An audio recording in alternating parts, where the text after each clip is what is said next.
Hello, everyone, and welcome to Footy Judgment. I'm hyped. I am hyped. I know you are. I know a lot of you are hyped. You want the Real Madrid comeback, and a lot of you want the Arsenal to actually smash Real Madrid and win the game away from home to have more belief. I want my team to beat Bayern Munich at home. We'll get Egal is coming on. Will is coming on. They're just a little bit late. We started the show a little bit early, but let me know in the comments what you guys think. If you're new here from the Football Terrace, make sure to hit that like button. Subscribe to the channel if you are new. Of course, we're going to talk about the Arsenal game. Can we see Inter versus Arsenal in the final? What are the Arsenal chances? What is going to happen in the Arsenal game? We'll talk about that as well. I'm going to remove this so I can talk to you guys until Egal is here, until Will is here. Let's get to 200 likes. I'm hyped today. I can't wait for the football. We're going to talk about what will happen today. I'm actually going to start with one thing that I want to say. Today, it's not only that he's going to tell me about Arsenal. I will absolutely, today, it will be watching. Even though I'm going to do a watch-along for Inter versus Bayern Munich, I'm going to keep an eye on the Arsenal game. Because I'm looking at Kylian Mbappe, the fraud, and Vinny Jr., the other fraud, to see how they react to a 3-0 defeat. How would they react to a 3-0 defeat at the Emirates? Can they come back? Can they at least produce some magic that people are talking about them? That people are talking about Vinny Jr., robbed of Ballon d'Or. People talk about Kylian Mbappe, Ballon d'Or contenders. Can they produce the magic? Can they today talk? Rodrigo is one of the other people. Rodrigo is one of the other people that I'm just waiting to see if he's going to step up and absolutely open the Saka and Rodrigo debate again. This is what we want to talk about today. Because, listen, Saka did the good performance in the first leg, right? Saka did a good performance in the first leg. Rodrigo was anonymous in the game. Miles Lewis-Kelly cooked him. So we want to see that. Vinny Jr. was cooked by Timber. We want to talk about that as well. But I want to start, and I know there's a lot of people here that want to speak about the Inter versus Bayern Munich game. And I actually want to touch on that first, which is my team. I'm doing a watch along. There's a private chat. Egal is here. I didn't see you, bro. Wallahi, I didn't see Egal. Egal is here with us. Beautiful people. He is here. And we just gonna add him and fix the overlay. Broski, I'm telling you one thing. Bro, I'm hyped. I'm so hyped about Where's your the game. kit? Where's the Didn't kit? understand. Wallahi, I'm in Egypt and I don't have the kit. And you know, Bro, I'm get one of the $5 ones from the street. not here in Egypt. You can't do it in Egypt. It's just not here, bro. It's not here. Will is gonna be joining us in like 30 minutes or something because he has a meeting at work. Bro, it's today's judgment day, but it's not judgment day for Arsenal. And it's not judgment day for Inter. Real Madrid. You know, exactly, bro. You know that people want to talk about Arsenal and they want to talk about in its judgment day. No, bro. I'm looking at Rodrigo. Can you now open the debate again? Vinny Jr., can you open the debate again today at the Bernabeu? Kylian Mbappe, can you be about... It's not, bro, people want to make it about Arsenal. Bro, Today's a nice day, man. It's a sunny day. The weather's amazing. I'm enjoying myself. But you know what I noticed? La Liga, they're all supporting Arsenal.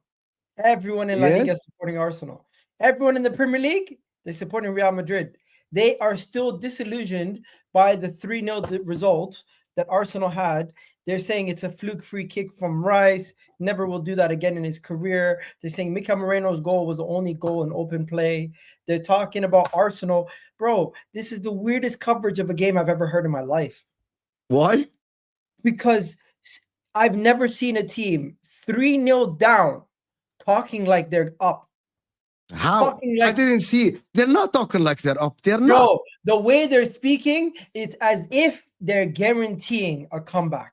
Remontada this, remontada that. They are speaking.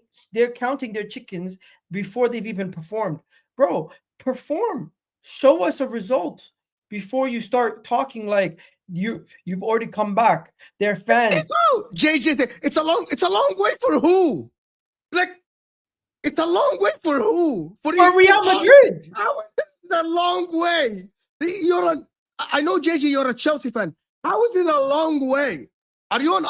JJ, am I confused? You're a Chelsea fan. Am I wrong? Put me in the chat. Tell me in the chat. Oh, you know what it is, though? You know what it is? I've been hearing it all. You're the one. He should count his chicken. He's up 3-0. I've been hearing it all week. Mo, this is what I've been hearing.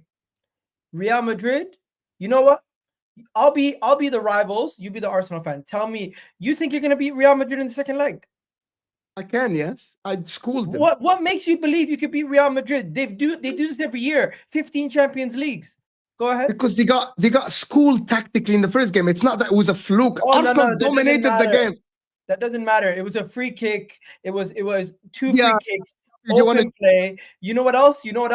They do this every year. This is what they're made from. You can't handle the pressure in the Bernabeu. In the Bernabeu, it's a satanic place. They score goals for fun. 3-0 is nothing for them. They'll score the opening goal, and then you guys will panic. And then they never came back from a 3-0 before.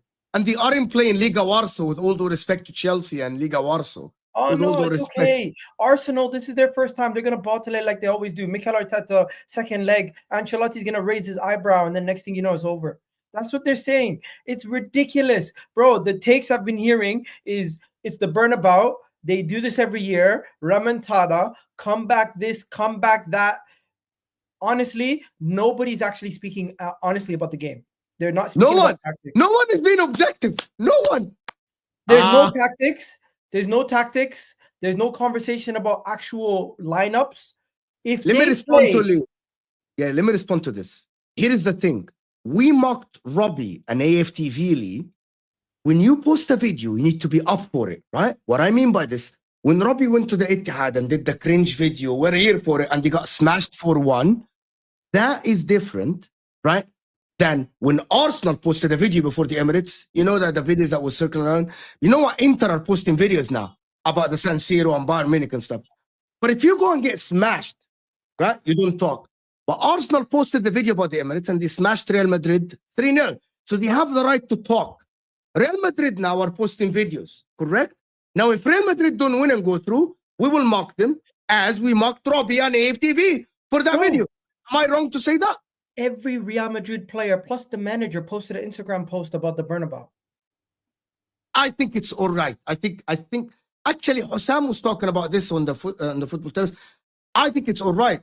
Arsenal, if you are losing 3-0, you should post videos. You should try to get in the Real Madrid players' heads. Inter, by the way, Inter, bro, Instagram and Twitter, we have been posting videos every day about Bayern Munich. Bro, Bayern Munich have been wallahi, videos it's about it. gotten to the point where I genuinely believe it's psychological warfare. And I've been saying it for the last 2 days. I didn't believe for 1 second we're going to lose this game. But the way they are so confident. Now you're a little bit delusional. No, listen to me. The way you're they delusional. are so, no. Because we're 3-0 up, I was so confident. You're talking about the second leg. Yeah. Because we're 3-0 up, I'm so confident going into second leg. But the way they're speaking, as if it's khalas, they've already won 4-0. Who said mental. What? Tell me who said what? Jude Bellingham's press conference, remontada this. You got Ancelotti raising his eyebrow. You got their fans every single day quoting Marca, talking about if anyone can do it, it's Real Madrid. If any stadium, but they never did it before. If anybody can come back from 3-0, it's us. We haven't come back from 3-0 before, but we can do it.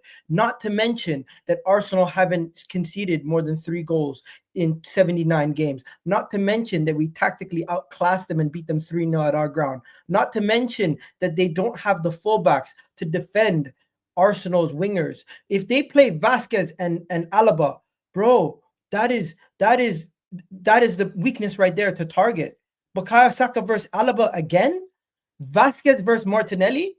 I'm sorry, these guys. They're trying to get into the fans' heads and the players' heads. I get it, but for the people that say that I said that, by the way. If I'm 3-0 up as a fan, I'm not humble. As a fan, you shouldn't be humble, bro. You're 3-0 up. You shouldn't be humble. The players, the manager, yes, they should focus. They should concentrate. They should be composed. As fans, why? Why should you be humble? People want us to be so humble. They should change our name to PK Humble, because that's how serious people are. They're like, Arsenal cannot show chest until they win a trophy. We're 3-0 up versus Real Madrid. People are telling me we're talking about this game. We're not talking about that. People are still telling me you're still going to lose to PSG. And if you get to the final, you're still going to lose to Barcelona. Today at work, bro, when I tell you, I need to move this thing back because I was so annoyed. I got a Man United fan and a Chelsea fan telling me you're going to lose to Real Madrid. I said, why? Why am I going to lose to Real Madrid? They have Vini, they have Mbappe, they have Jude Bellingham, they have what do you call it? What's his name? Valverde. They're gonna take it to you, and you're not gonna be able to keep them from scoring goals. They're gonna destroy you in the second leg. I'm like, why couldn't they do that in the first leg? Why couldn't they score goals in the first leg? Why all of a sudden do people believe Arsenal's defense is going to become as wide open as friggin' Tottenham's? What is wrong with people's analyzation of this game? It's almost as if because it's Real Madrid and they win the Champions League 15 times, that weight of them winning it 15 times weighs more than the actual logic of speaking about football. Yeah. I want to speak about the football. Guys, 650 people in the house. We should be on 300 likes. Hit that like button. Egal channel in the description as well. Egal Talks Football. Let's get to 300 likes, guys. Hit the like button. If we reach 500 likes, bro, that would be an absolutely fantastic. Almost 700 people in the house. So hit the like button, people. AMT saying Real Madrid can bring all the magic, but we have win the dog. You're joking, but I'm just going to tell you something. I told Henry on Monday, right?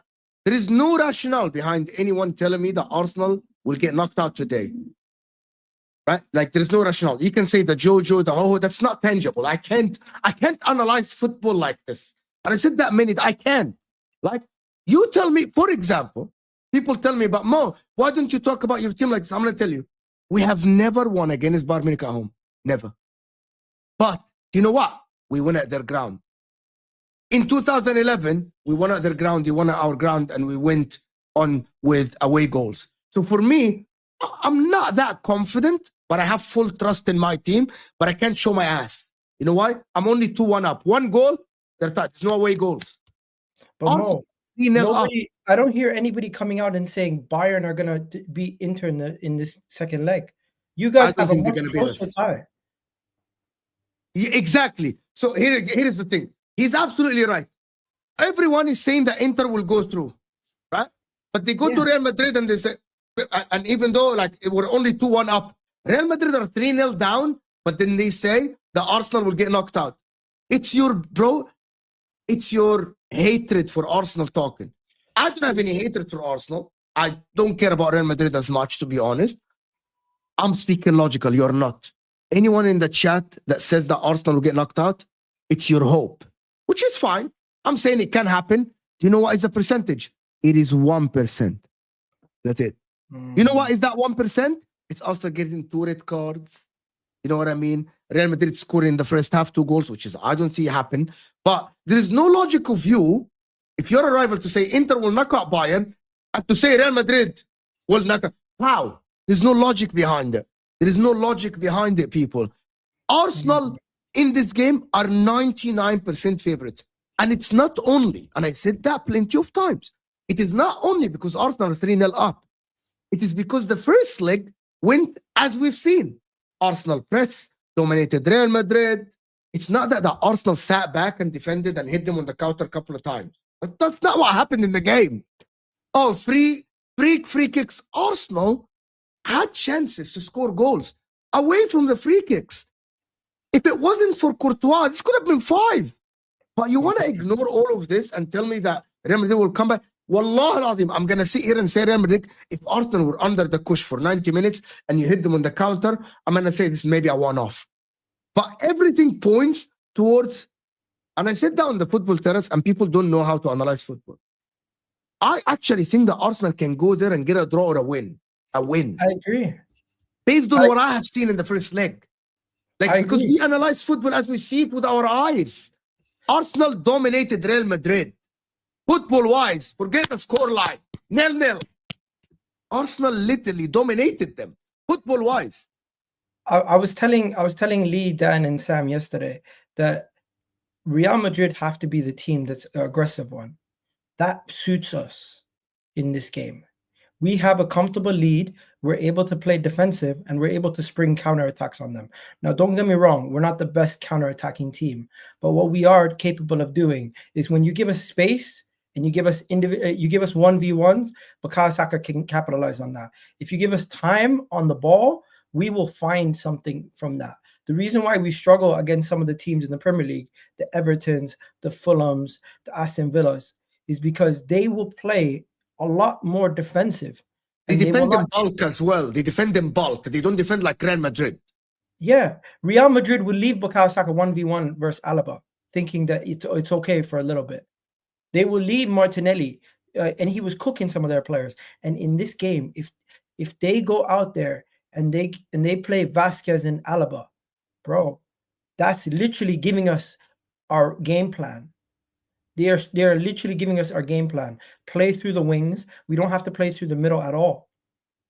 And I think people just are more caught up with the names of Mbappe, Rodrigo, Vinicius. Names, and they have moments players. They have big names. But at the end of the day, I feel like Arsenal right now is a more gelled team. And Mbappe, Vini, Rodrigo, all these great players, they haven't figured out how to play together all season. They've been able to win games off moments. Someone is ignoring everything I said. Modi scored 2 world-class free kicks. Will this happen again? But you're ignoring the other part. The defensive part of the game. And you're ignoring how Arsenal dominated Real Madrid. You're ignoring all of this, and you're hanging on to the free kicks. You're ignoring that Arsenal tactically outclassed Real Madrid. That Saka cooked them. You're ignoring that Martinelli really played a very good game. You're ignoring that Mikel Merino scored a goal from open play. You're ignoring that Courtois had the game of his life. It's arguably a better game than the final against Liverpool. You're ignoring all of this, and you're hanging into the 2 free kicks. But you're ignoring the other things that I said.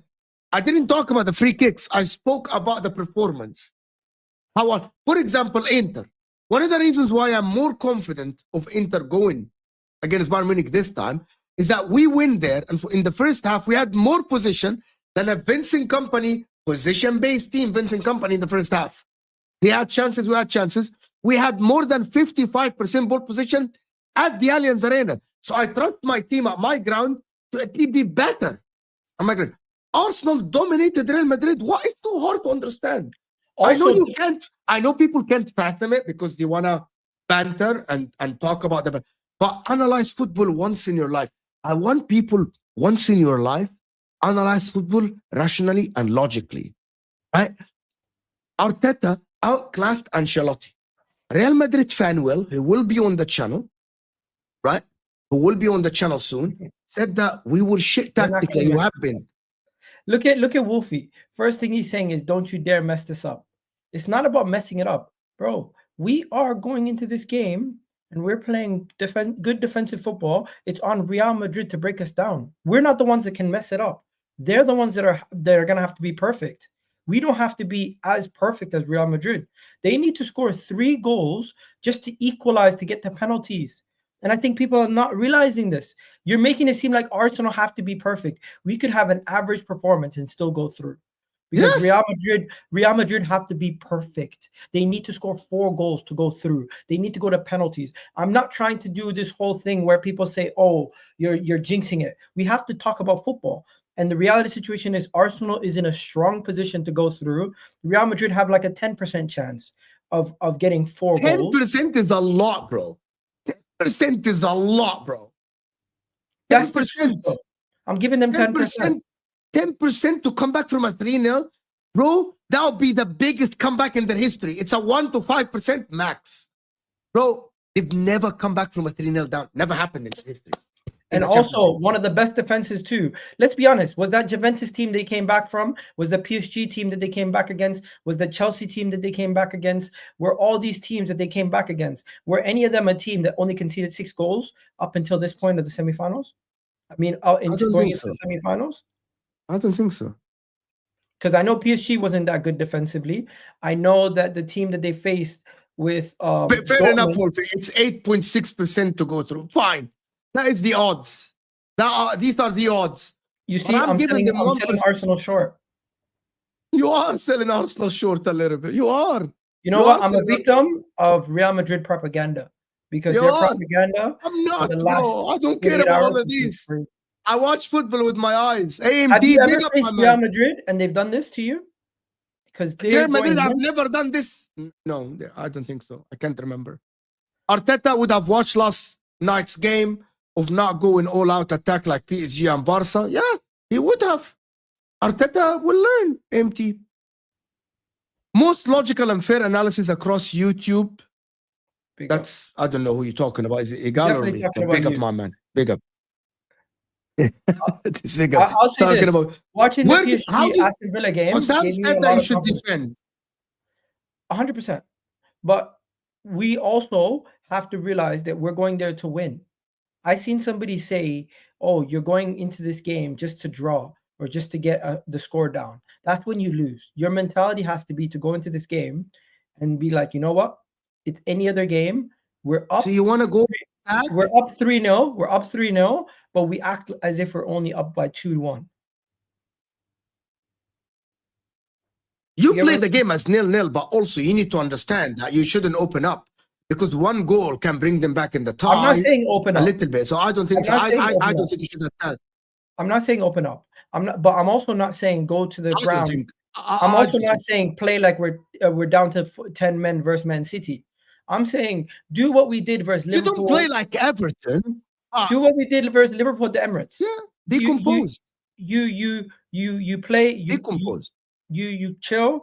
The first 20 minutes, you feel out the opponent. If you can get an opportunity on goal, you take it. But the rest, the main objective is to not get hurt. The main objective is not to get hurt. If you can hurt the opponent, amazing. But the main objective is to not get hurt. And you are going to look at this comment. Look at this comment. The African, big up my man. People are confusing Arsenal not winning the Prem the last 3 years with them being a bad team. Arsenal competing against Man City these 3 years has made us very, very strong. The problem is people now are saying that Arsenal are bad. I discussed it on the football terrace, and I'm not going to discuss it again, that the people in the spaces that said that Arsenal are actually the best team in England, currently, they're the best coach team in England, but that's for a different reason. But I don't think it's that, my man. I think it's the banter about Arsenal. I think it's the banter that gets the best of people's brains. People just don't want to think logically about watching Arsenal, how the team is well drilled, how the 2 center backs have become good. By the way, people don't talk about the improvements on David Raya. Why are you replacing Ramsdale? When Ramsdale is there, people don't talk about that. People don't talk about Timber. People don't talk about Mazduska. People don't talk about Declan Rice. There are players that went backward. But people don't talk about these things because I think it's the banter. And because I'm outside and I don't support any team in the Premier League, I see, like I saw Jurgen Klopp take Salah to one of the best players in the world. Mane, Firmino, Wijnaldum, Van Dijk, Trent. That is credit to him.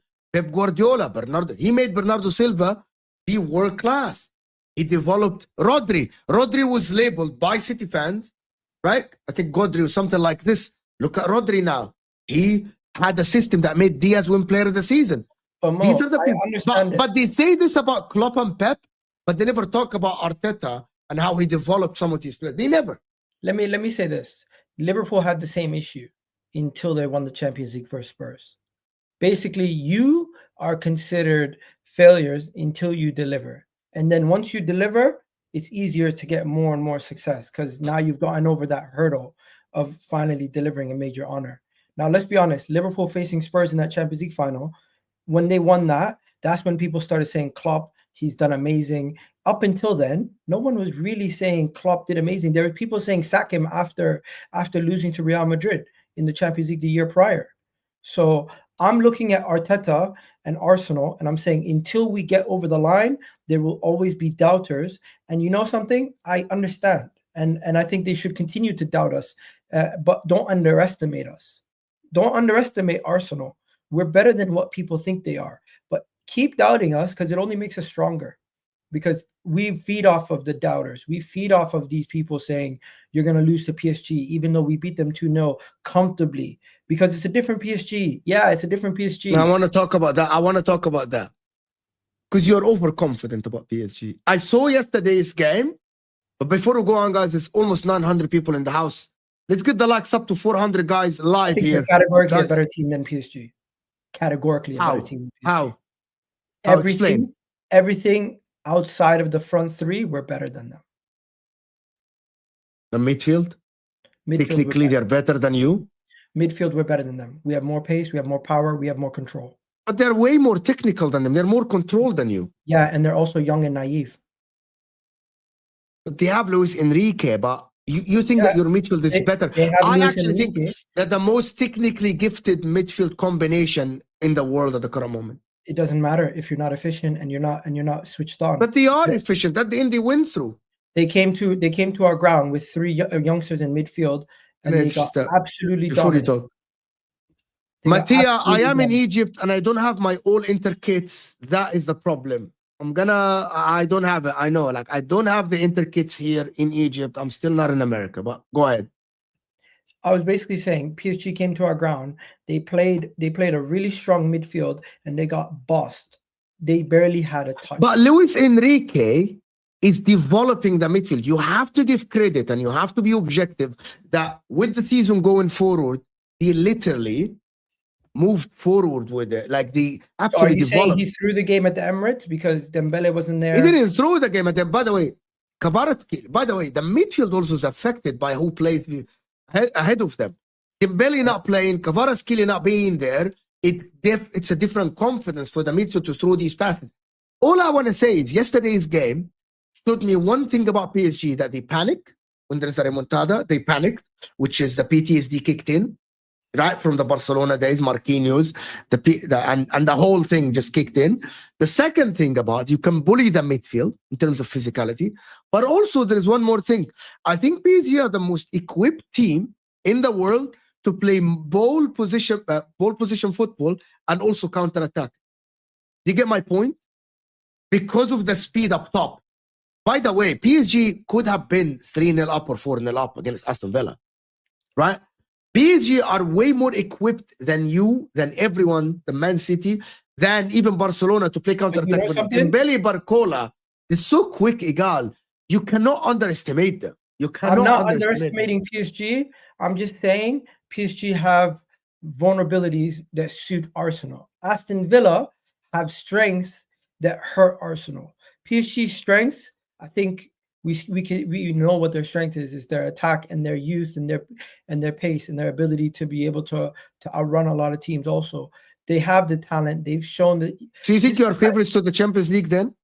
I don't think if you talk we're like this, favorites in the sense that I think Barcelona and Inter being on their side are favorites, but I think versus PSG we would be favorites. I think people underestimate how good Arsenal actually is, and Barcola, Destiny Oduye, what do you call it? Kvaratskhelia, they're all amazing attackers. Number one, they have more depth than you in terms of like Desiree Doué by himself is better than your depth in attack. 100%. Attacking wise, they're better than us. Ousmane Dembele this season, Kvaratskhelia and Barcola have been better than your players. No, apart from Saka, who has been injured. Yeah, no, they are. No, Bukayo Saka's up there. But Bukayo Saka was out for 3.5 months. We have to admit. Bukayo Saka's been out, but I still think he has better numbers than Kvaratskhelia this season. Kvaratskhelia just joined them midway through the season, bro. What did he just joined this team? Okay, so let me give an example. But yesterday, can I just say something? But yesterday, what I saw from PSG is I didn't think about this before. I think they're vulnerable, as you say. I agree. By the way, as Barcelona for Inter, the way I watched Barcelona yesterday, it gives you more confidence that I believe that Inter, especially being the second leg, is in our ground, that we can do it. They shot the bed, Barcelona, yesterday. They were shaking when Dortmund were attacking. Dortmund could have been 3-0 up, by the way. 3-0 up. Dortmund tore them apart. And if there is a player at Inter that can pick passes, is Barella, Bastoni, Hakan Çalhanoğlu. Barcelona play a high line. So for me, yesterday showed me vulnerability about Barcelona and PSG as well. I still think. Be honest, you'd rather face PSG than Arsenal right now. No. As an Inter fan, you'd rather face PSG or Arsenal. Be honest. Because you have a striker, bro. You don't understand. You don't have a striker. And Mikel Merino, for me, I think Inter can dominate that. I don't think that we will be able to cope with the speed and the technicality of the midfield and the technicality of the forwards. I think we can deal with Arsenal tactically. Because if there is a manager out there that can deal with Arteta tactically, it is Inzaghi. Basically, he's just better than Arteta tactically. Like, Arteta now is doing what Inzaghi has done, which is Inter, as I told you before, we're a very position-based team in the league. I told you that on your channel, right? And we can defend with 20% chance and still win games. Arteta has just learned that. Inzaghi has been doing that for a while. Mo, I told you on my channel, I disagree. Arteta has been doing this, but he doesn't have the personnel to execute it as well as you do. He has been implementing that. You're telling me that you're telling me that Inter are better players than you? No, I'm saying Inter have executed better because they have better goal scorers. Because we're better coached. No, you have better goal scorers. Lautaro Martinez is a better forward than some of the forwards we have. No, but it's not only about the goal scorers. It's about how we play the game, and we're coached like this. We're very comfortable defensively, and we are very good going forward when we have the ball as well. I agree. Do you know that we had about 35 passes before we scored against Bayern? People think that we played the transition. We had 35 passes before we scored the goal. We're very comfortable in position. I'm talking about games in which I've seen Arteta implement different tactics to try to get us a win, and it hasn't come off. I've seen us get chance after chance after chance, sit back, let the team have the ball, counter them, create more chances, and just not execute. I don't see you like this, to be honest. But let me do this, guys. Can we get the likes up a little bit to 300, guys? Hit that like button. AMT here is saying Berta will be there too. He knows Real Madrid well. He could give some pointers or advice. Bro, Real Madrid are open book. If he had advice, he would have gave Simeone advice years ago. Bro, AMT, Real Madrid and Arsenal are open books. You can just watch their games and tapes. Mo, did you see PSG yesterday? Aston Villa went through them, which is what I said. They shot the bed. Yeah. And they're going to learn from it, but they're still very technical. They're very technical. I think we're going to be able to see in the first leg at the Emirates, similar to how Aston Villa was able to cut through PSG. They're going to get shell-shocked how good defensively we are when they're not able to get through us. Because Aston Villa defensively, let's be honest, they were holding their own until they brought on fucking, Disasi in the first leg. Disasi came on, it was disaster from there. I think but Arsenal, even with Kivior, we have a much better team defensively than. and also than Villa play high line. I just need to make sure that we don't get any major players missing the next game due to too many accumulated yellows. We need to manage. Who's on yellow cards? Timber, Partey, Rice. Wow, what the fuck? We have like 6 players on yellow cards, to be honest. So we can miss. So let me see who. I don't know who is gonna be missing the Arsenal. Can you by the time you do that, let me do the super chat. Oh, the Real Madrid lineup's out. The Real Madrid lineup's out. Who's the? Bro, they're playing Vasquez and Alaba. Are they on crack? And who's in the midfield? Let me show you. Valverde, Tchouameni. Let's do it. It's Courtois, Lucas Vasquez, Asensio, the center back, Rudiger, Alaba, Valverde in midfield with Tchouameni and Bellingham. Front three of Rodrigo, Vini, and Mbappe. So they basically said. What about your lineup? Our lineup doesn't come out until until an hour and a half before. Saka versus Alaba again, but this time they released their lineup early. But this time, Valverde and Tchouameni will be able to cover more than Modric. You have to remember this. Modric doesn't run a lot, so Valverde and Tchouameni in the midfield will double on with Alaba on that left side of their defense. You know, so I think they're stupid. Why are they giving us the lineup? They're giving us the lineup so early. Now Arteta has more time to prepare, and he's going to absolutely have an opportunity to rip them apart. I think they're idiots for releasing. Is that official? Is that official? This is the official lineup. This is from the Real Madrid website, the Real Madrid Twitter page. I can show you. I know Arsenal stuff tweeted it, but Arsenal stuff is one of the most reliable guys. If I go on Real Madrid's account, you can see it right here. Let me show you.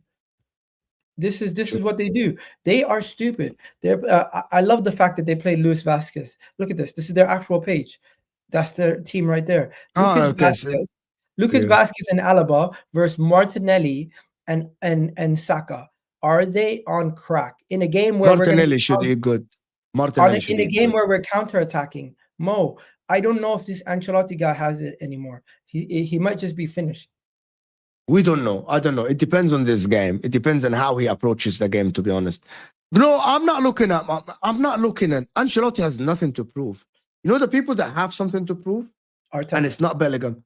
No, it is Vini Jr. and Kylian Mbappe. This is your moment.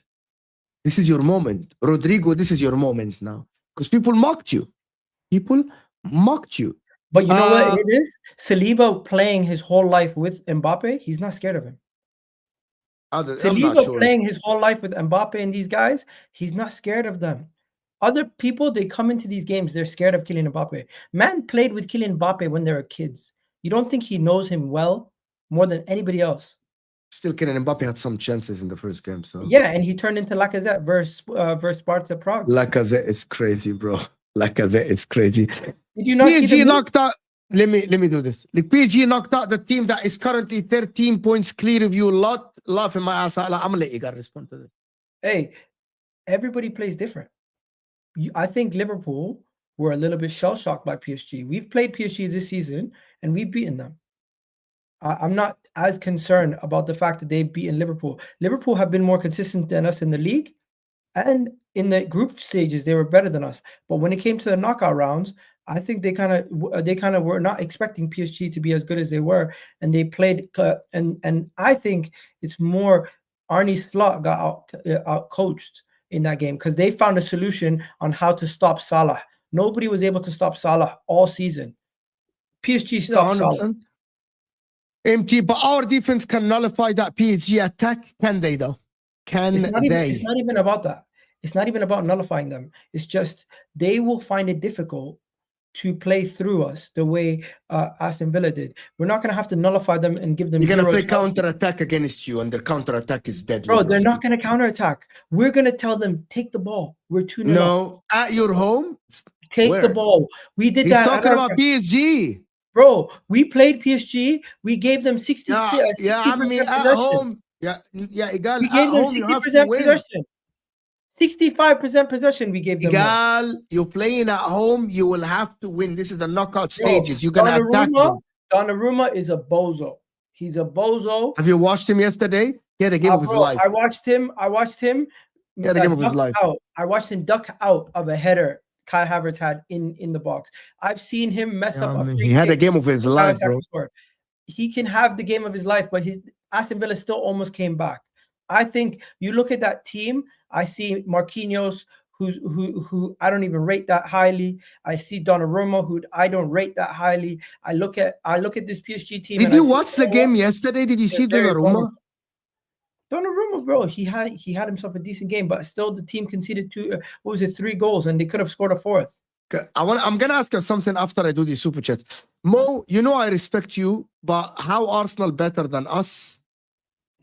We just walked the league. Big up my boy Egal. As long as you don't play Inter, you win. That is a different day argument, Chomboy. I had this argument. I heard the thing. I am not saying it's my opinion. It's something that was presented on the space yesterday. And someone said that Arsenal are the best team in the league. And what happened this season is an anomaly. They're saying that Liverpool have been better this season. One of the biggest factor about this is Salah having an anomaly season. Basically, what Salah, I'm going to repeat this again for the people that don't understand. Yes, Salah is part of Liverpool. But Salah this season has been the best player ever to play in the Premier League for one season in a 38 games. Numbers say that. He broke the record already, right? That is untangible. That is something that you cannot predict. The other thing is, by the way, the people that say, and I'm going to repeat this again for the people that didn't hear me, because I didn't get to say that on the football terrace fully. Liverpool don't have a backup for Salah, and Arsenal don't have a backup for Saka. We have Ethan.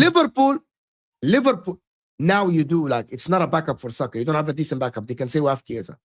Liverpool don't have backup for the midfield.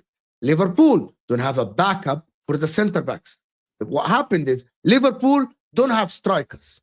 Right? What happened is Saka got injured. It's something that I can't say other than it's luck or it's bad build-up. But Liverpool also, if Salah got injured, God forbid, I would say it's luck. Your best player getting injured. That is what people don't understand.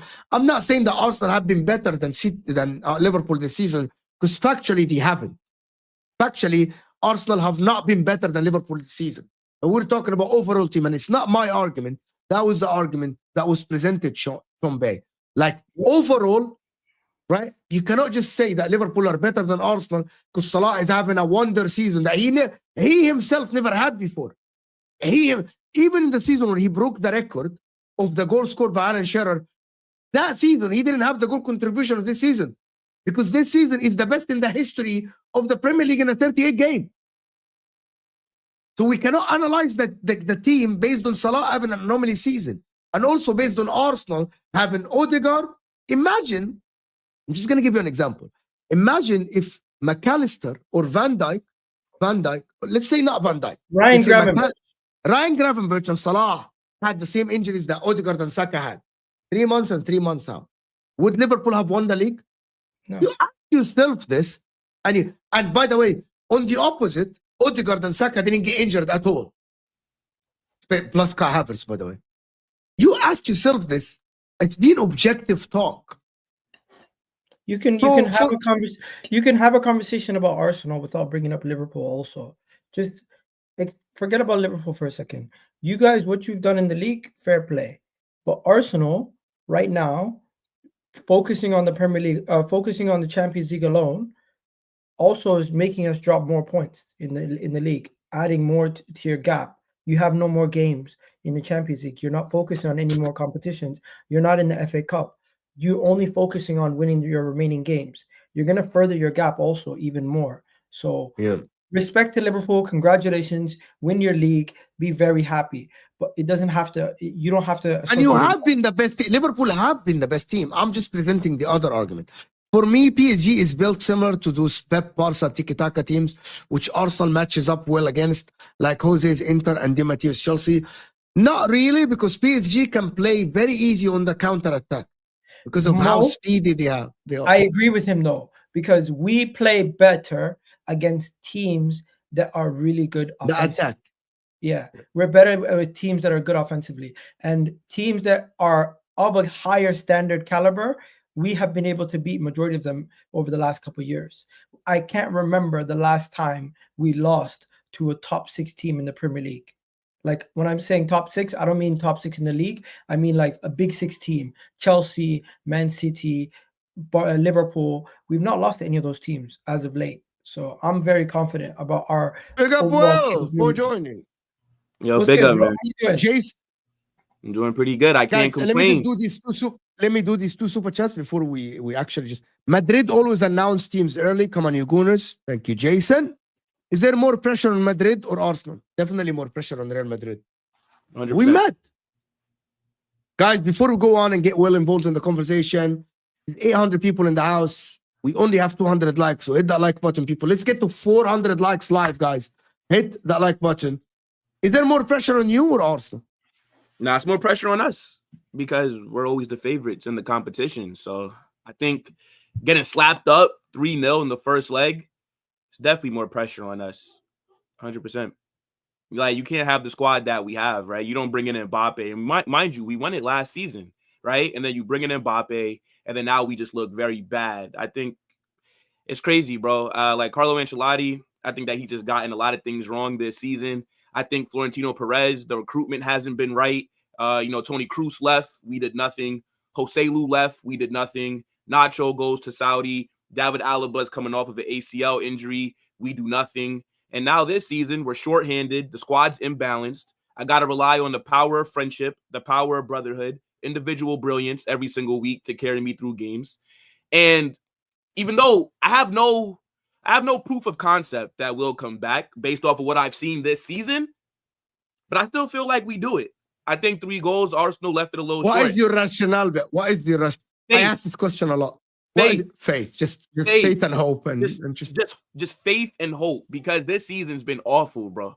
And I think this is the biggest game of our season so far, right? And if we get knocked out Copa here, del Rey final.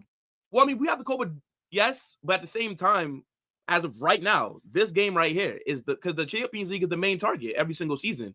So if we get knocked out here, then the only game that we have left to play is Copa del Rey, really, because we already kind of bottled. And the league. You're still chasing Barcelona in the league, bro. You're 4 points behind, if I'm not mistaken. Bro, we bottled it. We were like 10 points. You haven't bottled it. You're 4 points is not a bottle, man. No. See, but Mo, I don't think you've been watching Barca this season, bro. Like, objectively speaking, Barcelona are very different. Like, they're a machine, dog. Like, they are the best team in Spain. Like, I got to be very honest. Like, Hansi Flick, I think we have a better team than Barca, but the difference is the manager. Hansi Flick he's moving crazy at Barcelona right now. So the fact that we bottled a 10-point lead in January is going to take a miracle. You had the 10-point lead? To be fair, didn't they bottle a 6-point lead? We were up by like 4 games. Didn't they bottle a 6-point lead? Back in like November, December, yeah. Like they fell off. But they haven't even lost. This league campaign in Spain has been crazy. Atletico was even top 1 point. It's like, and now they're like 14 points. Yeah, behind. but nobody's worried about Atleti in the league, bro. Like, they're like an elephant at the top of a tree, bro. It's coming down. Yeah, Alex, big up, Alex. I haven't seen you for a while. The difference is called consistency on individual games. It is close, but I love how managers don't get in those debates. Bigger people. Thank you, Alex. Appreciate the super. Yes, managers don't get in these debates, but also there are pundits now that are getting into these debates. Like for example, I'm just going to give you. Robbie Mosto is a professional pundit. Me and Will watch it in America. He's on NBC all the time. He said that he thinks that Arsenal would have won the league if it wasn't for the injuries. Or at least they said would have put in a fight. That's a professional pundit that played football before. So people have different opinions, to be honest. Well, what are you saying about Gary Neville's face? He was disgusted by that comment. Yeah, because Gary Neville is used to like, let's shit on Arsenal because it gets views in England. It's true. Because in NBC, to be honest, they're very logical. They criticize when they need to criticize, and they don't criticize when they don't need to. It's different brand. They're not. Let me say, they're not toxicated by the fan content that happens in England. In America, when they do analyze, they analyze it. And he was shocked that somebody challenged his opinion. He was shocked somebody challenged his opinion. Robbie must to be honest. Over here, there's a buddy system where they don't actually challenge each other's opinions. But I was gonna ask you, Will, do you feel like the Real Madrid coverage of this game has been different? Because as an Arsenal fan, I'm viewing it as if it has been different, but I don't really keep an eye on Real Madrid as much as you do. So were you guys giving this same type of energy to other ties over the last 5-6 years when you've seen Real Madrid either go behind or have a close first leg?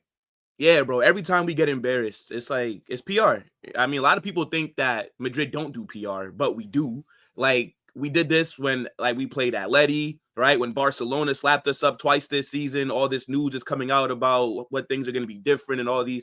It's the same thing. But you know, the thing is, like you said, bro, a lot of people they don't really keep an eye on it. And because now we're playing a team in the Prem, so like a lot more of the English fan bases are now wanting to tune in and see what's going to happen. But it's similar. Well, like we're gonna close the roof. Like we've seen that multiple times this season, and there's gonna be a tifo and the pressure, and the players expect this, and yeah, it's just a gimmick, bro. But What about this? I'm gonna be honest, Egal. I don't think that your players are gonna be able to handle that pressure. Like, yeah, I think. We said this earlier. What do you mean?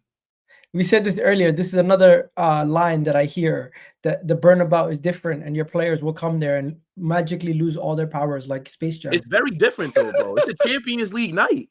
Like let's be very honest, right? You as a fan, I don't know how long you've been watching Egal, but I assume not like 98.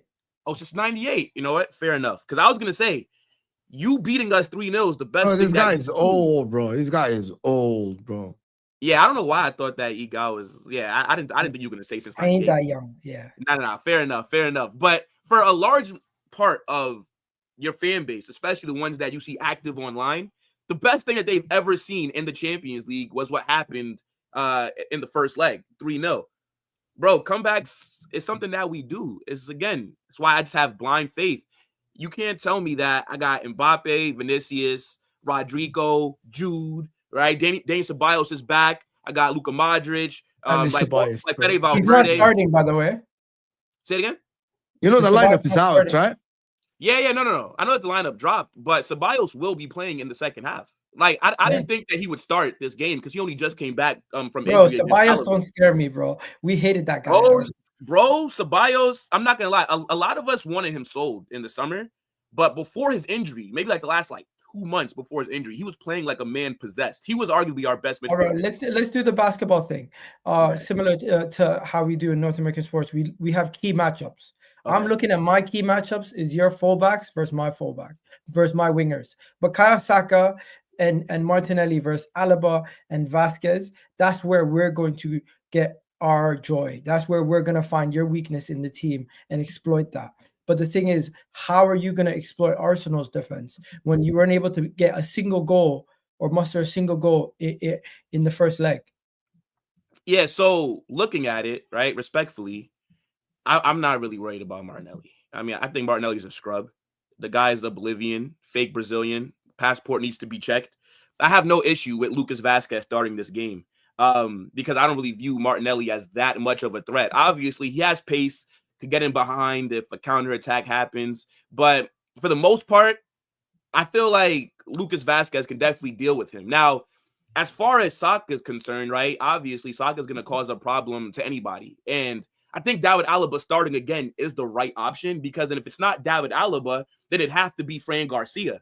And Fran Garcia is very good going forward, but defensively, he's not there. So you kind of have to have somebody with some defensive presence. And I don't even think that David Alaba was that bad in the first leg. I know that Saka had a good game, but I don't think that he was cooking Alaba like how a lot of people want to. Bro, he was. Bro, I don't think that he absolutely was cooking him. No. Bro, like he did have a good game against him. If it wasn't for us not having anybody in the box to actually get to the end of those chances, there was a couple opportunities where he left him for dead and was making cutbacks to absolutely nobody. Yeah, I mean, like he put the ball into the box a couple of times. I mean, like that's what a winger's supposed to do. Over 90 minutes, I would hope that any top winger can do that a couple of times a game. But I wouldn't say that he absolutely cooked David Alaba. No. Come on, bro. No. I seen in that first half, every time Bukayo Saka had the ball, from my perspective, Real Madrid fans were shaking. And from what I've been seeing online, they even agreed with me because majority of people were saying Bukayo Saka that first half was the most threatening attacker on the pitch out of everybody. Yeah. No, I agree, but I don't think it's that hard to do considering that your attack's not that good. It's Martinelli and Mikel Merino up front. No, but can I tell you the difference about what happened in that game? What happened is they trusted Alaba to fend for himself one-on-one, in the first like 10 minutes. And because he dribbled him a couple of times, Ancelotti gave the instructions for someone to cover Alaba all the time. So basically, he had someone covering Alaba all the time. That's why Saka in the first 10 minutes was dribbling to the line, but then they prevented that. They told him to go outside. They are okay with Saka going across the 18 because that's not as dangerous as going to the byline. And that is when people are like, yeah, Saka, he cooked Alaba. You double on him. And then at the end, he asked Jude Bellingham to even cover that side, right? Which is same happens for all the players that cook at fullback. You ask another guy to come in, cover that guy because we cannot leave Alaba one-on-one. If we leave Alaba one-on-one, go ahead. I don't agree. Like, Jude always covers in every game. Like, Jude always But that didn't happen in the first 10 work. minutes. But that didn't happen in the first 10 minutes. It didn't happen in the first 10 minutes at all. It was Alaba versus Saka one-on-one. Every time Saka got on the ball, Alaba stood him off, tried to tackle him. Okay, but then also you got to remember, like the first 10 minutes, we had like 2 chances. Yep. So, two two chances came from a pass back from Saka and a pass back from Kivior. Like, it's not that you cut Arsenal through. Like, it's not like, we have to be honest. No, I agree with that. But I think it's not even under pressure. It was an unforced error. Like, it's not like you were pressing and someone passed wrong. You get that was nerves. No, so I hear what you're saying, but what I'm saying is that regardless, Jude always comes back to help defensively. It doesn't matter. Like that, like he's everywhere. Like Jude covers so much ground. Like he helps in the build up. He helps in the defense. He's everywhere on the pitch. Like him and Valverde are engines. Like they're workhorses. Like you see them involved in all phases of the game. So I don't really think. And again, I think that you're giving Carlo too much credit. I don't think that Carlo told you anything. I think Carlo just raised his eyebrow, and then I think he expects people to just understand what to do. This manager is a scrub. And I think he's not a scrub. Regardless of if we come back or not, if we go out there and beat Arsenal 5-0 in advance, and let's say we win the Champions League, I don't care. He needs to leave. He is washed. This needs to be his last season, regardless of what happens. If Arsenal knock us out, it just expedites it. But I think Carlo, in my opinion, is done. Okay, the guy has no tactics. I think that this season has exposed him a lot because it shows that when there's some adversity, he can't coach a team out of it. Because regardless of the inconsistencies that we have, my team is still, I believe, the best in the world. So how can you not get these groups of players to look better? I don't think there's you know what you are for Carlo. You have the best attack on paper, but your team is not gelled. Your team is not well coached. Because I have no system, though, Egal. Exactly. Do whatever you want. Exactly. When you have all these moments players, they have the capabilities to get you moments. But if you don't have the actual structure to get you to play proper football, you're going to struggle versus a team that can do what we do. And when you press us, we love it. When we counter press you, we love it because we win the ball high up the pitch. When we don't have the possession, when we don't have the ball in possession, we get behind the ball. We defend as a group. When we have the ball in possession, we try to get you into overloads and create mismatches. But the reality situation is, I think Real Madrid came into this first leg and we're kind of shell shocked by how good quality we were. I don't think everyone was. I think even Arsenal fans were. I think it's no. Arsenal fans were probably surprised that Arsenal was able to get 3 goals. But I think Real Madrid were surprised how good we were off the ball and on the ball. I don't think, okay, but the thing is, though, anybody that's watched Real Madrid this season, nobody would have been surprised at how that game went. Let me tell you something. A lot of people don't watch Real Madrid. That's the truth. Yeah, but that game, Egal, that game is Real Madrid in 94 minutes. Get cooked. Courtois makes big saves.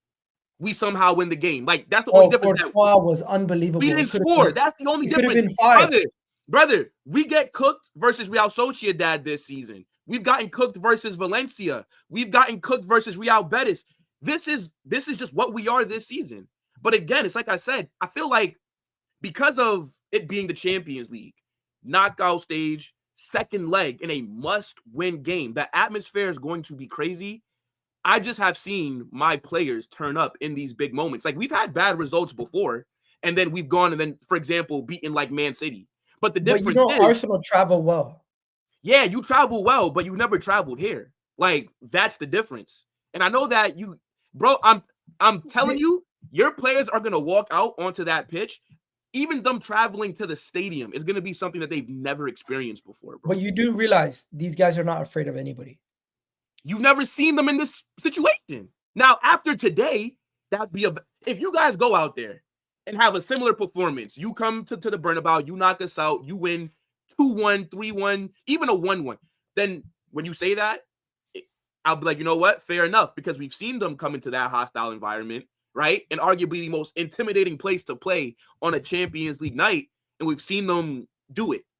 But you can't lie, bro. It hits different at the Bernabeu. Like, well, one second. It's just something about it. And I do believe that this will turn up today. 1 second. We have players who have played versus Real Madrid and been to the Bernabeu before. Thomas Partey been to the Bernabeu before. Mikel Moreno been to the Bernabeu before. Martin Odegaard been to the Bernabeu before. You know what I mean? Yeah, I mean, we have players who've been there and played this team in that league. So we do have some players who have experience playing versus Real Madrid in the Bernabeu, and they can tell the players what it's about. But in my opinion, I'm not thinking William Saliba is going to fold under pressure. He knows Kylian Mbappe. This is his friend, and he's one of the best defenders in the world. When it comes to Bukayo Saka, he's one of the most reliable players in this team and has been for a couple of years now. And I think in the last game, he showed he's on the level, or at least in that game was levels above Vini and Mbappe and Rodrigo, who are considered in that game, yes, but he's not on their level. But in that game, if he shows it again in the second leg, at that point, people need to start putting more respect on Bukayo Saka's name. But it's not about validating some of my players. For sure. But he's not. It's not about validating my players. It's just the argument. On what level? On whose level? It's just argument. It's the argument of showing that some of these guys are not going to be. They're going to be too surprised. They're going to be too shocked. Are we saying Declan Rice is going to be too shocked? Are we saying Timber and Mazlou Skelly are all of a sudden going to become bad defenders? I think Real Madrid fans should be more concerned about their fullbacks than Arsenal's players just forgetting about how to play. But why would I be concerned about my fullback? The only person who I'm worried about in your attack is Saka. It's the only person who I'm worried about. I think Vasquez versus Martinelli is a mismatch, and you're giving us another option in the final third. Yeah, but then I also think that it could be an advantage because look, like we all know that Lucas Vasquez is trash. The guys are right. Why is it not a mismatch? Because of then what he could potentially give us going forward. I believe that we're going to have a majority of the ball. I know, but do you not realize Martinelli is one of the best tracking back? Our wingers get involved defensively. So if Lucas Vasquez... But again, I've seen Lucas Vasquez in these big games have good performances. Like, regardless of how I feel about him as a player, like, I've seen him score important goals for us. And I've also seen Martinelli... seen Martinelli turn up in these games also and score crucial goals versus Liverpool, crucial goals versus Man City. But respectfully, though, like Liverpool and Man City are not us. And it's not the Bernabeu. Like the Etihad and like Anfield, it should look like a train. I agree with you there. I just wanted to remind Will, Will, with something.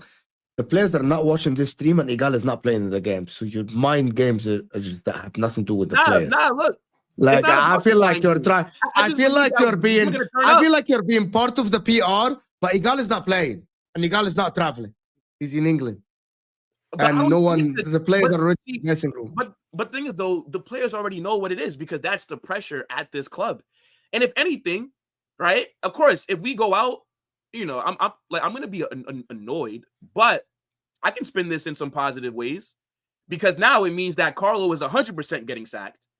It means that Florentino Perez is 100% going to be aggressive in this summer window.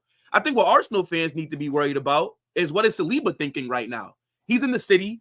He's seeing the facilities. He's going to be playing at the Bernabeu. You guys need to be worried about that because we usually respond when what does that have to do with this game? He thinks all of a sudden Saliba is going to beat Real Madrid over 2 legs and then go to Real Madrid in the summer. You're delusional. Of course. Arsenal are not selling Saliba, hence why Real Madrid have even come out with PR saying they're trying to get him in 2026 or 2027. Yeah, because guess what? Once this summer comes, he only has 2 years left. Don't be like Liverpool. And we don't are be in a like position. PSG. Don't be like Chelsea. Make some money, Egal. Save yourself some of the heartache. Yeah, I get it. You have defensive issues. You want to get the best center back available. Saliba's amazing. I get it. Obviously, Real Madrid is going to come in for him. But the thing is, we are not a selling club. We don't have to sell. Arsenal are not a selling club? Not anymore.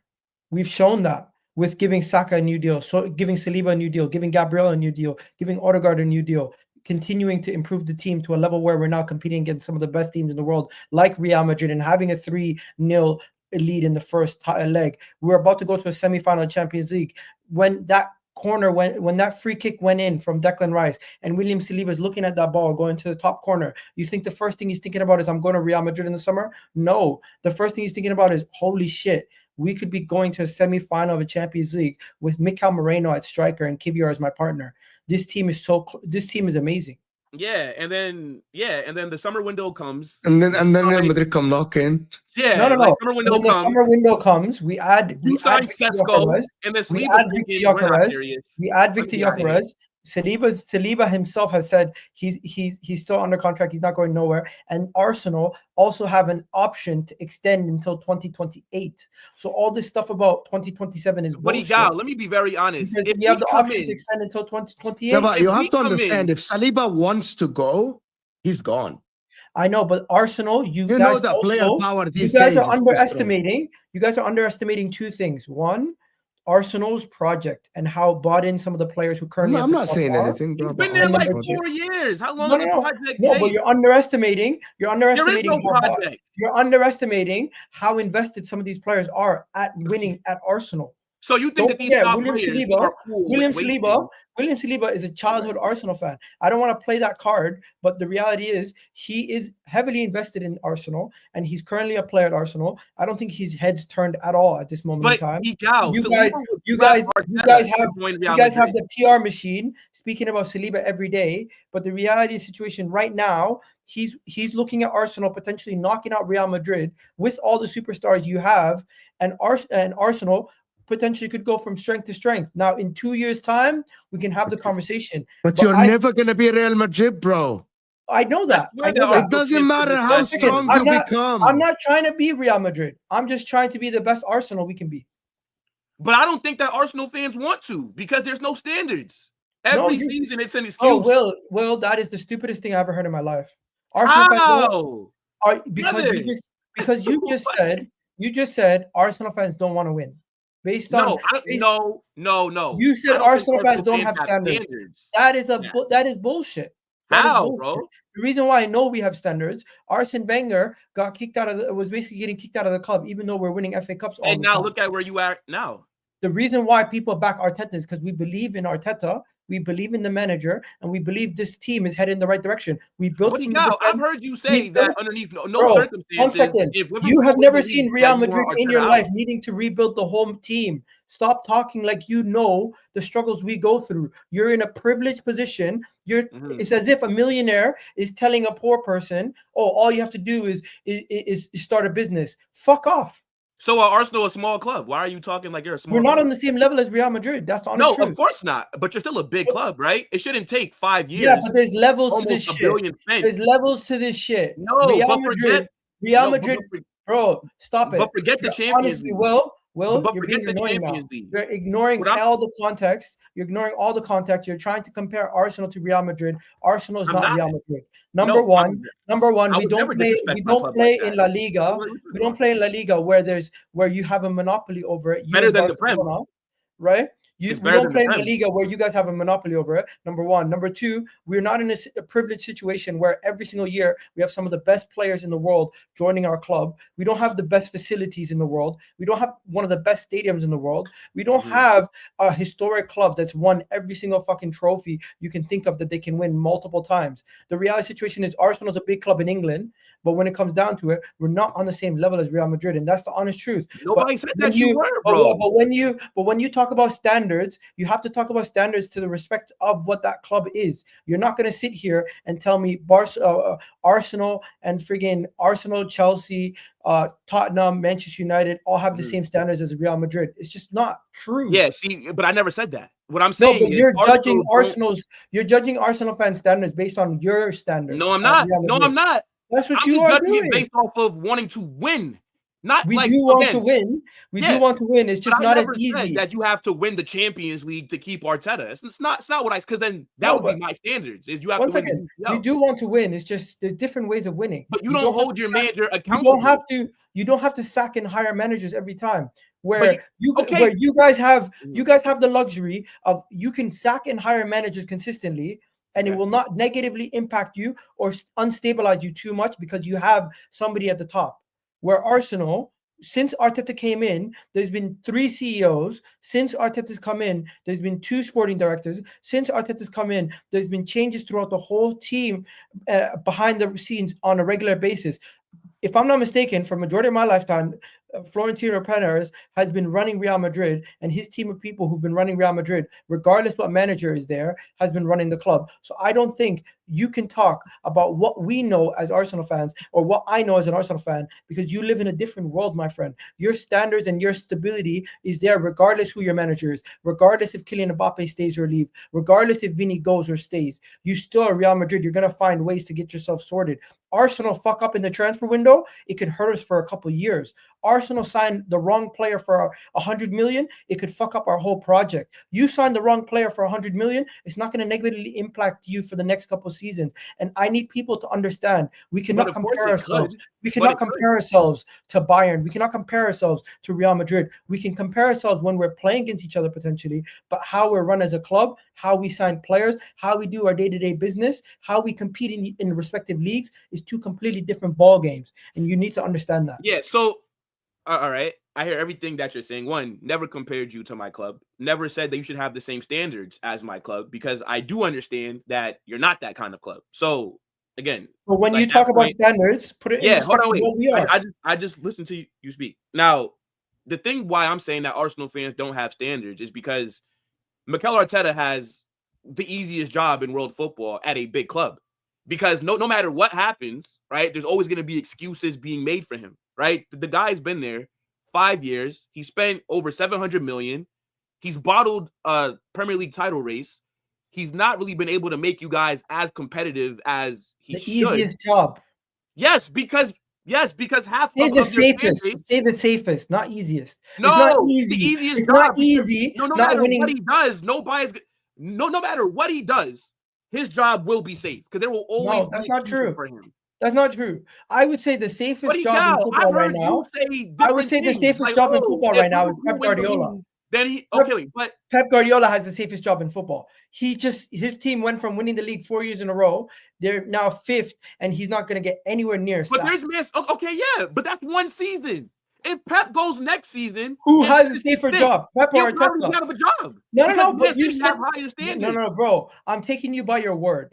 Arteta this season does not have a safer job than, if I'm not mistaken, Xabi Alonso at Leverkusen. If I'm not mistaken, Pep at Man City. If I'm not mistaken, Inzaghi at Inter. Like, he does not have a safer job than some of these guys. Of course he does, because there's no pressure to win anything. There's no pressure. Bro, you're lying to yourself. Arteta's under pressure. Hold on. Arteta's under pressure after every drop points. Wait, but Egal, I've heard you say that if Liverpool win the league, then you're Arteta out. Liverpool are now winning the league. And I changed my mind. You know why? Exactly. Like, you know why I changed my mind, though? There's always an excuse. You know why I changed my mind? There's no consistency. No. That's different. That's different. You can change your mind when you get new evaluated evidence. You don't have to stick to one opinion always. You can always evaluate and change your mind. Same way how you're not being consistent. Can I say you're not being consistent with Ceballos because you thought he was dog shit and you wanted to get rid of him? Now you like him? Yeah, but guess what? If an offer comes in for Ceballos, 40 million, goodbye. Okay, that's good business. And if somebody comes in for Arteta today, we don't want him to go anywhere because he would improve their team and we would get weaker and we would have instability and we'd have to bring another manager in to do what I believe Arteta can do for us and get us over the line. We're about to beat you. We're about to beat. 1 second, Will. You need to humble yourself because we're about to beat you over 2 legs, a Real Madrid team who you have said is levels above Arsenal, who you thought was going to come to the Emirates, not coaching. You thought was going to come to the Emirates and school us, and now you thought they were going to come to the Emirates and school us. Do you not watch wait? Do you not watch the Big Six? I said that we a draw. Sorry, my bad. Yeah. You said you're going to win the tie, though. Yes. Okay, so let me rephrase it. You said you're going to win the tie. So you see, accountability. When I'm wrong, I put my hand up. I'm not one of these guys who sits here and just lies. But I'll tell you this, bro. I'll tell you this. When it comes to what Arsenal fans say online, there is a large portion of Arsenal fans who hold the manager to a high standard and want him sacked if he doesn't win the Champions League. There's also a large portion of Arsenal fans who are saying next season, when Arteta signs his forward, it's his last hurrah. Like there's no more rope for him to continue to say, you know what, next season. Oh, will you stay consistent with that then? I think at this point, I am 100% on Arteta having another season because I believe he's going to sort out the attack. If he does not sort out the attack, or we get the wrong player and the team goes backwards, then we'll talk. But I'll give you a very hypothetical. You get Eucharist and Saka. You get Eucharist next season, left winger. Eucharist gets injured and Saka. Eucharist gets injured and Saka gets injured. At that point, we have to evaluate why the players keep getting injured. Then we have to look at the manager. You see, no accountability. No, that's accountability. What are you talking about? Did he just Did he just hear what I said? I heard what you said, but brother, I mean, it's been 5-6 years. You got to did I not just mention Arteta? We have to evaluate Arteta at that point. No, there's no evaluating. It should just be gone. Like, all right, thank you for building us up. But like, this is clearly not working. You want me to use you want to waste half of a decade 1 second on a manager that has done nothing. Just because I'm not going to sit here on a stream and say I want him sacked if this and this and this happens is because I want to evaluate each situation as it comes. I'm not one of these people who are going to sit here and be like, these are the criteria for me to want Arteta sacked. These are the criteria for me to want Arteta questioned more. These are the criteria. What is this? What are we doing? Bruv, so you want to give somebody over half a decade worth of your life? Well, he deserves it. I said it yesterday on my channel when I was speaking to Lee. Arteta's not just a manager; he's an architect. He's built Arsenal from the ground up. Yeah, he's built Arsenal from the ground up. Yeah, he's an architect. Arsenal weren't even that bad when Arsenal came in. Arsenal was terrible, bro. Got the Unai Emery finished like 5th. And then Arsenal came 8th. Like, and when he took over, we were 13th. No, but not. Okay, hold on, wait. Who was the manager? Like when you guys first took over? Like when he Emery was 13th. He got sacked. Arteta finished 8th. And he won an FA Cup.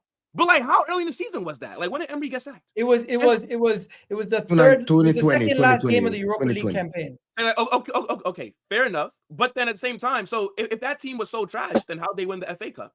So Arteta changed the whole system, put Aubameyang left wing, Lacazette at striker, Pepe right wing, and he played defensive counter-attacking football. Okay, so now that he's ripped that squad up, now has Saliba, had Gabriel, right? You got Saka, Declan Rice, Martin Odegaard, Thomas. So now he's ripped all that up, right? Yep. The club has backed him. And you know what he did? Okay. He built from the foundations. That's why I said he's an architect. He built from the ground level and went defense, midfield. We have wingers. Now it's time to add the final pieces, make it luxurious, get the little tip on the top of the star, put it on. And that's the striker. That's the left winger. So when I say he's an architect, I mean the way he's constructed the team is the final pieces to the puzzle are now being added, and people don't want to even let him get to the stage where he adds those final pieces because I've seen him outmanage your team. I've seen him outmanage some of the best teams in the world. And I believe Arteta, what he's been able to do at Arsenal, he's so close to not only getting over the line and winning, he's close to dominating. But people don't want to give him that extra time. Yeah, but he signed Kai Havertz. He signed Gabriel Jesus, right? Like, he signed some of these players that now you're looking. And people make mistakes. People make mistakes. People make mistakes, but I don't think he made a mistake with Kai Havertz. I think he made a mistake with Jesus. He should have signed Isak. He made a mistake. Okay, I'm gonna say this. If that 65 million was spent somewhere else, Arsenal might have won the league. Can we just establish that, Egal? Kai Havertz is his biggest mistake. I don't think that's true. I actually disagree. Actually, the reason why you challenged that season is because of Zinchenko and Jesus, who allowed Arteta to implement the system that got you to challenge that first year. I think if we got Isak, forget Isak at that time. Nobody knew that Isak. We wanted him. We wanted him in the summer when he was solid at Sociedad. He was all right. Well, he was okay at Sociedad. He wasn't the superstar as he is now. Yeah. People talking hindsight. He was okay at Sociedad. Arteta's biggest mistake has nothing to do with signing. I have 65 million. His biggest mistake is rotating versus Aston Villa at home after Liverpool lost points last season. Yeah. Because if we didn't rotate and we played our strongest team again in that game, we potentially win that game. We potentially go and win the league. The game versus Aston Villa. The game versus Aston Villa last season is Arteta's biggest error. Let's not go back in the history. Let's talk about the football, please. We actually spoke about that, but just the last thing before I do the super chats and we get out of here.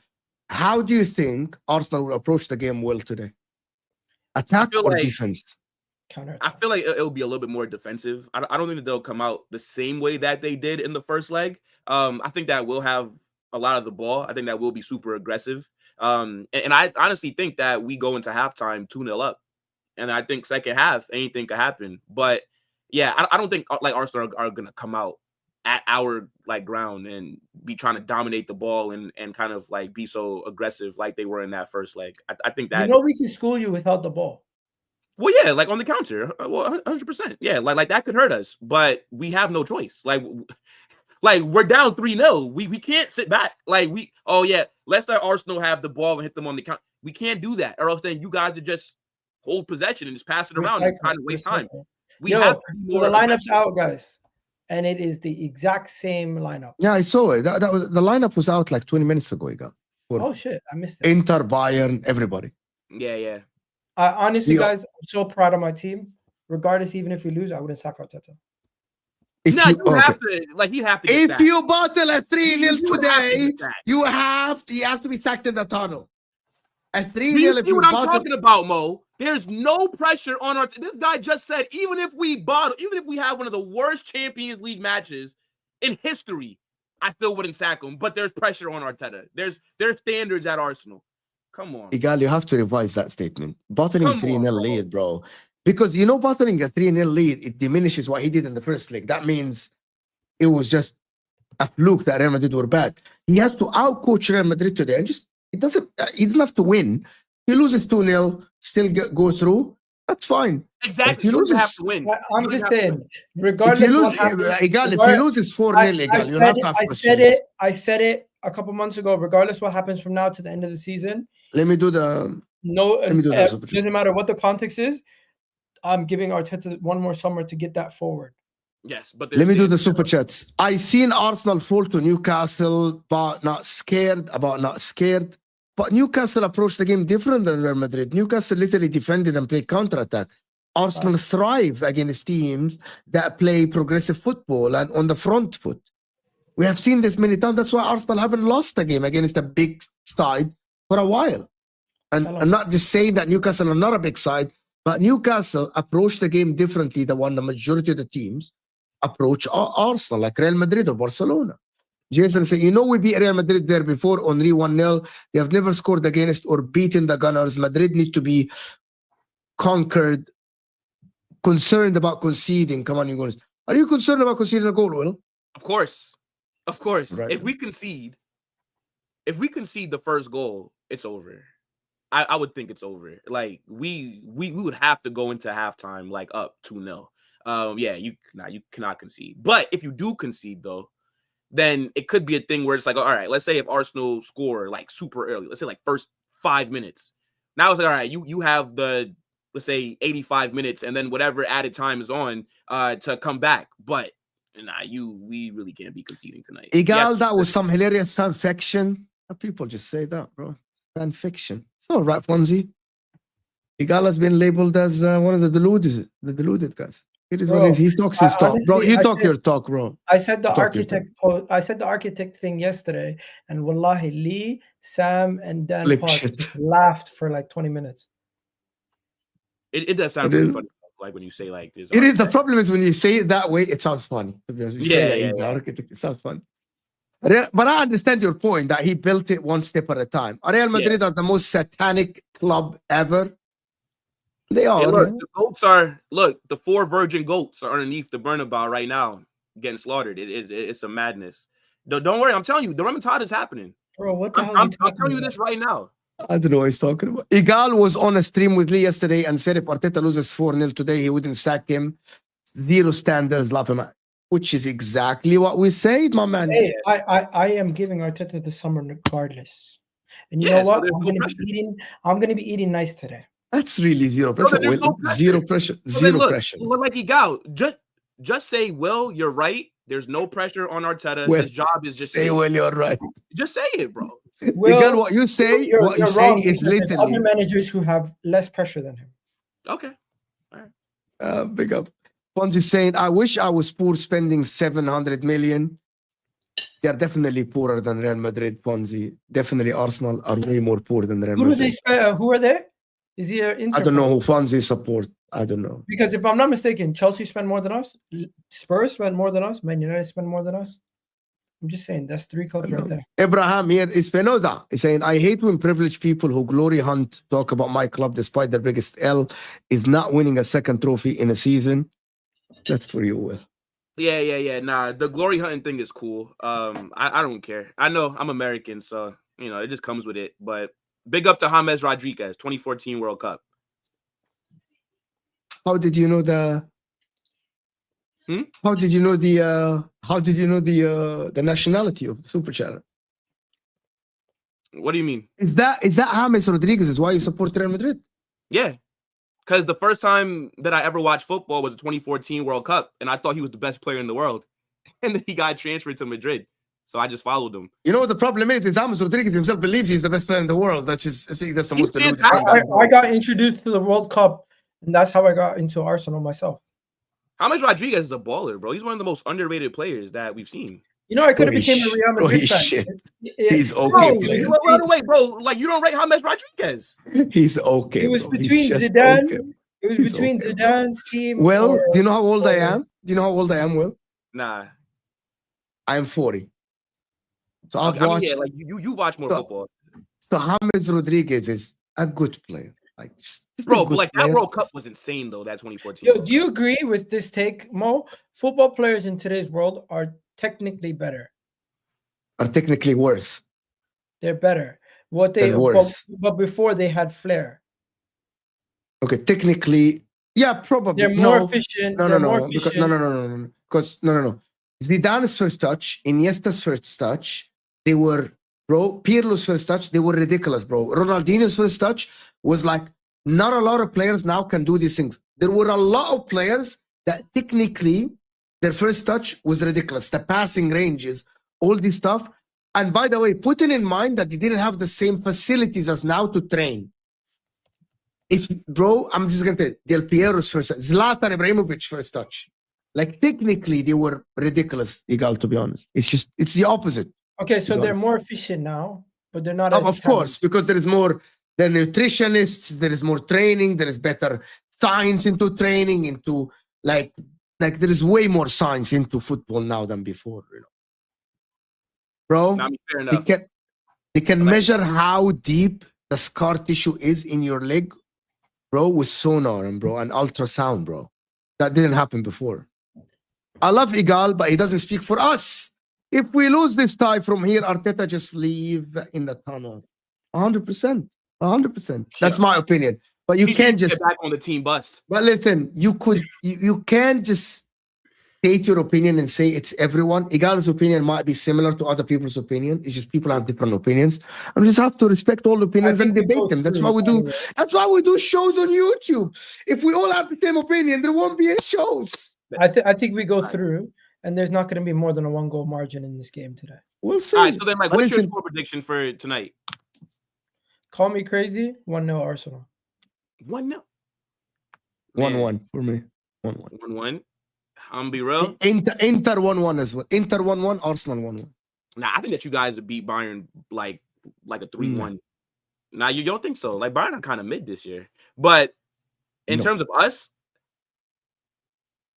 4-1. Okay, hold on. Hold on, Will. I want the hope, and I want the football, like the football analyst predictions. The hope is 4-1. I want what you. I don't know. I don't know if you bet or not. Nah, like. But the prediction is 4-1. 4-0. Realistically speaking, the prediction is 4-1. Realistically speaking, if I was to put money on it, I'd say 3-1. Exactly that. If your cousin lost 10, 3-1. Yeah, Like 3-1 us. If Okay, I had people. to put like Will my is life doing on his the watch line, along. yeah. You wouldn't pick 4-1. I know that. That's what you But ask people. I do the real believe though questions. that we do have a very good chance of coming back though. Like that's the thing, bro. We've seen some madness happen at this. Yeah, big chance, 5%. Fantastic. A 10. big chance now. You're 10 muted. is good. Egal. Egal, you're muted. You muted yourself. The chance is less than 10%. And Will, are you not nervous? I mean, of course I'm nervous, bro. Of course. But I feel confident that my players. Bro, he said the Bernabeu is different about 50 times on this stream. It's definitely he's nervous. Nah, of course. I'm very nervous. I think like for me to say, nah, I'm just come on, bro. Like that'd be idiotic. I'm very nervous, but I just believe that my players are gonna be able to turn up tonight. And I think we go 2-0 into halftime, and then we'll talk. We will see. Hopefully, We will see. Will is doing his watch along, of course, on the Football Corner. It's in the description. People go and check it out. I'm doing a watch along for Inter versus Bayern. I'll keep an eye on Arsenal as well. Egal will be a reaction on his channel right after the game. Egal Talks Football at full time. It's Egal Talks Football in the description as well. Both channels are in the description. Fantastic content out there for you guys. We still have 700 people in the house. Hit that like button before you go. We'll see you guys. I'm doing a watch along. Even if you're going to go watch Arsenal, go and like the video in my watch along and then leave. It helps the algorithms. So go and support both guys here. Hit that like button. This is going to redirect you to my watch along for Inter versus Bayern Munich. I will see you guys there. We're out of here, people.